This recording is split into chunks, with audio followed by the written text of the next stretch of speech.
Hello everyone out there. Welcome viewers everywhere. In this bit-sized video, we have this number 4800 and our goal is to get its prime factors. Let's start the solution. Now put down our 4800. Then draw a vertical line. Look at these prime numbers set on the left. Dividing 4800 by 2, which equals 2400. So 4800 divided by 2 equals 2400.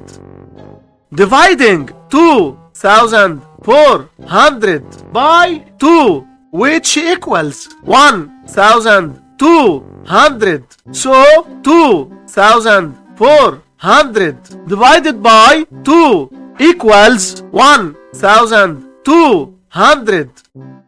Dividing 1200 by 2, which equals 600. So 1200 divided by 2 equals 600.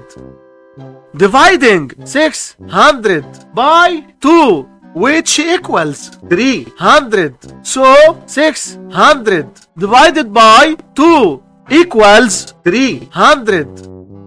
Dividing 300 by 2, which equals 150. So 300 divided by 2 equals 150.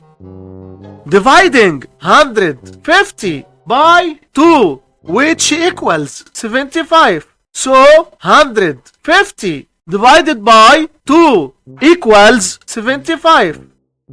Dividing 75 by 2, the result is not integer. Since the result is not integer, so we will try to divide by the next number. Dividing 75 by 3, which equals 25. So 75 divided by 3 equals 25. Dividing 25 by 3, the result is not integer. Since the result is not integer, so we will try to divide by the next number. Dividing 25 by 5, which equals 5. So 25 divided by 5 equals 5. Dividing 5 by 5, which equals 1. So 5 divided by 5 equals 1. And we are done. The prime factors for 4800 are 2 times 2 times 2 times 2 times 2 times 2 times 3 times 5 times 5, which can be written as 2 to the power 6 times 3 times 5 to the power 2. And these were the whole prime factors for this number. Make sure you like, subscribe and comment below.